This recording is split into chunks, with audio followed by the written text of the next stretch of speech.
So the point here, when people make, let's say, tasawwuf, and wallah barakallah bika habibi, as an idol, they're really not making tasawwuf an idol. It's themselves masqueraded in tasawwuf. So it's again, the nafs is not tasawwuf. Tasawwuf is about self-annihilation, not self-deification. Islam is about self-annihilation, not self-deification. All right, so if you weaponize religion, sure. Do people weaponize? Of course. I mean, why did Allah send 123,000 prophets? Why? If people did not deify themselves. If they were all self-annihilated, they're, mashallah, doing well. No, as soon as the Prophet died, no, before even the Prophet dies, they're already making new masjid. They said, yeah, that sounds good.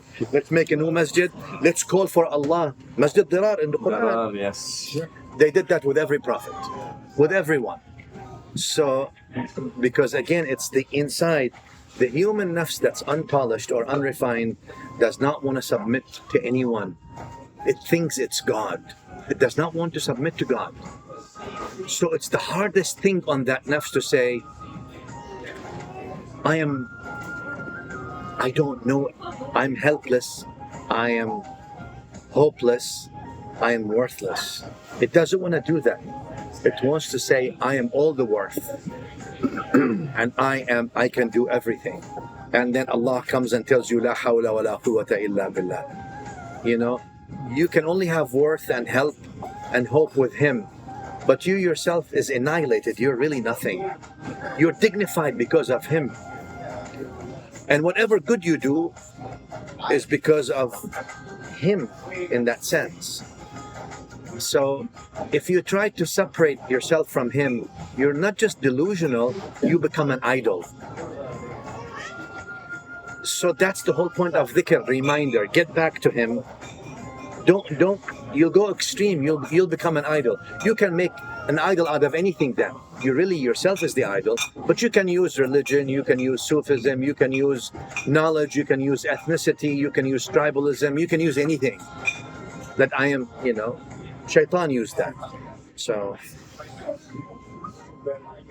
and this is a lifelong, I just told you about our Sheikh Sayyid Muhammad al-Baqali rahimahullah of Morocco, 107. What's the hardest thing for you, Sheikh? Was the nafs, refining the nafs. The hardest thing for you, Sheikh, after 107 years, he said, refining the nafs. That's why you need someone, like Al-Ghazali said, you don't want the Sheikh, because today there's no Murshid Kamil anyway. There's no such thing. In my view, there's no alim today, almost. I know myself, I'm excluded also, I'm not telling you that. I know maybe a couple ulama. So most people are jahils. Most people are preachers at best. Good Jahil doesn't mean he's evil. He's a good man, good woman. They're jahils. Okay. So when someone tells you after 107 years the biggest thing was to refine the nafs and make it a better nafs, that's telling you what the whole story of Islam is, really, to be honest with you. You can make an idol out of anything. But the nafs is the one, not the ilm or anything. And anyway, ilm in Islam is not necessarily praised. Remember, I know in modern ways we praise ilm, but ilm is never praised in Islam.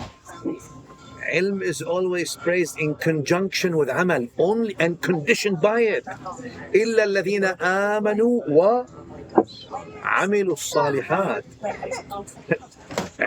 Ilm without amal was shaitan always. So ilm without amal is never praised in Islam.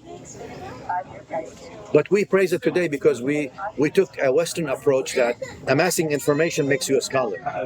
Really? Google. Yeah, that's why we said today in the khutbah, we talked yesterday, that your great-grandparents may have had much more intellectual conversations than the Labubu generation today.